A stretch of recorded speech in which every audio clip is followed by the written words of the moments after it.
Xalalam, riki, Maite Franco ipuin kontalariak aurkezten du, hausen ineu naiz. Xalala, riki, dutxan dardaraka. Jakina berriz ere asmatu beharko duzue, baina horretan profesional hutsak zaretenez, bere alakoan, tak, bete-betean emango duzue.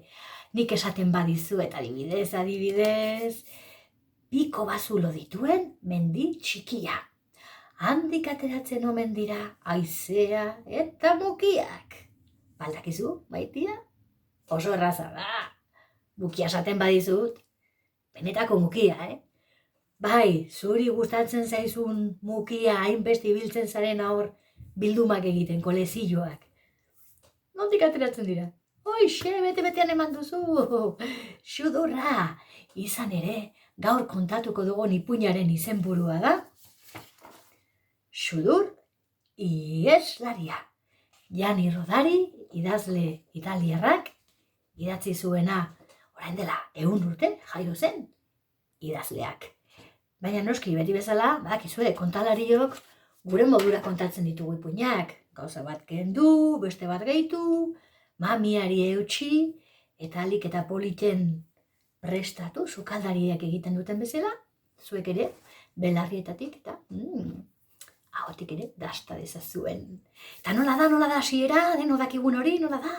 Kukua, ipuina, hasiko da. Begiak erne, belarriak tente, mingaina atera, eta zuloan gorde. Ni kontari, eta zuek, entzule. Neska mutilok, bazen behin neska bat, oso despistatua, baina oso despistatua, bazirudien beti burua, ilargian zuela, edo agian ilargia baina urrutiago, Uranon edo Neptunon edo Plutonen batek daki. Edozen modutan dena azten omen zitzaion. Horregatik esaten zioten, Joana izena zeukalako, Joana buruti joana, edo buruti joana, edo buruti fana. Eta gure Joanari, Joana bai gustatzen zitzaion, baina Joana buruti joana, hori ez zitzaion bat ere gustatzen. Edo zuzenean buruti joana, ez da ere, badakizue, izen horiek zen min egiten duten, ez da, izen ordeek eta. Eta hala ere egia da, benetan merezi zuela. Adibidez, komunera joaten bazen, eta aitak edo amak esaten bazioten, garbitu hortzak, egizu pixa. Sartu komunean eta hasiko zen, zertara etorrioten naiz ni komunera. Eta asko pentsatuta gero, gogoratuko zuen gauzetako bat. Eta bat egingo zuen, biak ez. Edo galtzerdiak, galtzerdiak erdiak galduta zituen. Ziur naiz horregatik izen hori daramatela galtzerdiek, ez da? Galtzerdiak, galtzen ditugulako beti galtzerdian erdia, ez da? Galtzen dugulako. Edo eta eskolara joaten bazen berokia jantzita, ziur eskolatik etxea iritsitakoan, gurasuek esango ziotela. Eta berokia? Ez dakit. Eskolan, dena aztu, dena galdu, baina bazen beste zerbait gurasoek, edo gurasoak bere honetik ateratzen zituena. Eta zen, izugarria azten zitzaiola ere, garbiketa ohitura hori, garbitasun ohitura. Eskuak ez zituen inoiz garbitzen, beti zerriak eramaten zituen. Azkazalak edo eskizalak ere, luzeak, eta zikinkeriz bete eta krakaz gainezka. Eta olako piurakin, olako itxurakin, askotan, segi oraintxe bertan dutxara. Xalala, riki, xalala, riki. Hala, honelako xea zen gure Joana. Eta gauzak horrela, goiz batez, ez dakizu eze gertatu zitzaion gure Joana gaixoari. Bazuen ohitura bat, aipatu ez dizuedana. Berari ezitzaion gustatzen bat ere esan dugun bezala, buruti joana, buruti joana, buruti fana, hori dena. Eta horregatik egunero altxatu orduko, ispilu horrean jarri, tantxe bere buruari esaten zion. Ni enago buruti joana, nire burua hemen dago, nire burua ez da inora joan. Eta dena gogoratuko dut. Gaur dena gogoratuko dut. Erdia gogoratuko banu sikiera. Ai, Juana, ze desastrea zaren. Halako jaturra eta halako desastrea. Eta esaten ari ginen bezala, goiz batez. Antzi, Juan. Batik altxatu berritan. Komunera. Komuneko lanak egin. Eta gero normalean eskuak ez zituen garbitzen. Tantzi Juan ispilura, goizero bezala. Bere buruari esatera. Zure burua hemen dago, Juana, zaizu inora, Juan.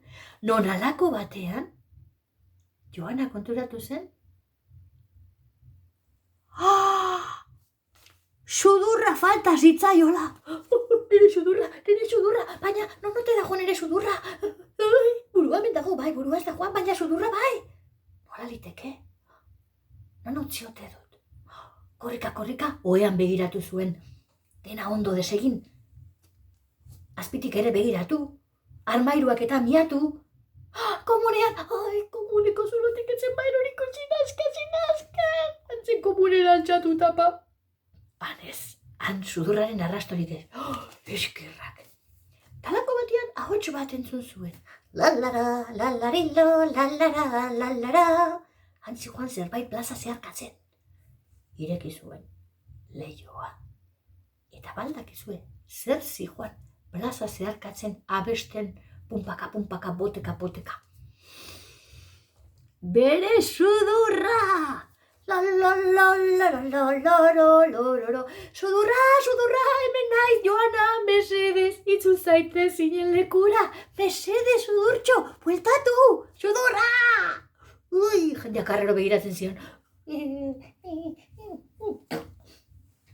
Gosaltzen, eseri zen gosaltzera, antxe, sukaldean, han ama aita, egun non Joana, zen mozalde ondo egin alduzu, baina Joana, sudurra falta zaizu, non utzi duzu maitia, beti zabiltza gauza galtzen, baina sudurra galtzea ere, ezadarri joa aita, ezadarri joa ama, berak ies egin du, nik ez diote zer egin, eta nik ez dut galdu.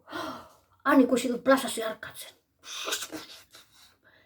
Bueno, tira, gaur larun bata da, sikiera ez duzu eskolara joan behar, ez diozu inori ezer kontatu behar, etxean geratu eta ikusiko duzu, aldegin duen bezala, itzuli egingo da, esan zion aitak lasaitzeko, baina Joana ez zen lasai geratu, nahiko zapuztuta eta nahiko aserra baizik.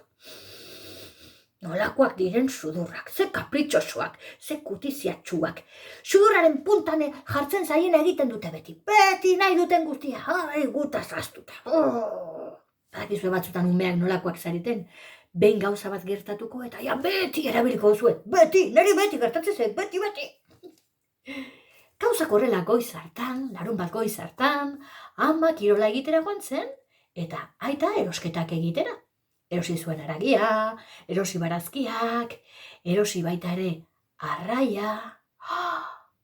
Eta arraindegian ezetz asmatu zer ikusi zuen. Antxe, legatza, antxoa, eta oilarra glu-gluren, guk ala esaten diogulako, oilarra glu-glu-glu, hiru hoien artean. Bai, Joanaren sudurra antzegoen arraien artean. Aitak ezin zuen sinistu ere egin, baina, nera alabanen sudurra, nola liteke? Aizu, emango diazu, ez da, esan zion arrai saltzaileari. Arra saltzaileak, zer eman? Aizu, ni hemen ez nago ezer emateko. Saldu egingo dizut beste guztia bezala. Saldu? Baina nola salduko didazu? Nire alabaren sudurra da, eman egin beharko zenidake. Tira, Joanaren aizatiagatik, merke hau utziko dizut. Merke ez, presiso, garesti ordaindu behar izan zuen. Han eraman zion, paper batean ondo bilduta Joanari. Joana, arraindegitik nator, ezetz asmatu zer erosi ditzudan. Bai, beti bezala legatza, antxoa, oilarra glu-glu-glu, arraia. Badakizu gaina arraia txadela gustatzen. Ezpa, ireki zuen papertxoa, tan agertu bere sudur preziatua. Aita, nire sudurra! Bueno, garbitu beharko da, zeren ziur nahi garraiu zaila daukala. Ezin dut usaidu, baina imaginatzen dut. Ondo garbitu zuen. Eta gero, bere gelan sartu, eta sudurrarekin hizketan geratu zen. Baina bukaera kontatu baino lehen, nik kalderatxo bat egingo dizuet. Eta nola iritsi ote zen, Joanaren sudurra arraindegiraino. Pausatu bideoa, eta zuen artean, asmatu historiaren jarraipena. Ze gertatu ote zen, nola iritsi ote zen, plazatik arraindegiraino eta zergatik. Plai eman duzue berriz? Oixondo, kontatuko dizuet, benetan nolakoa den historioa. Nola den.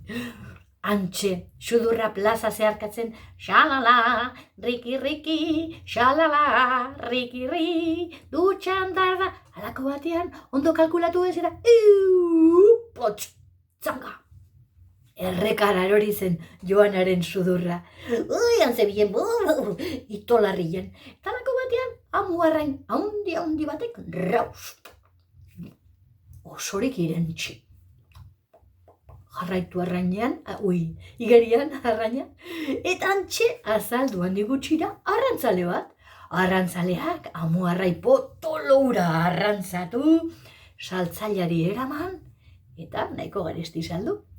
Eta arrai saltzaileak, aldiro egiten duten bezala, arraia garbitu, ireki, eta holaxe aurkitu zuen, Joanaren sudurra hortxe, amu arraina handi erraldoi horren barruan, eta salgai jarri.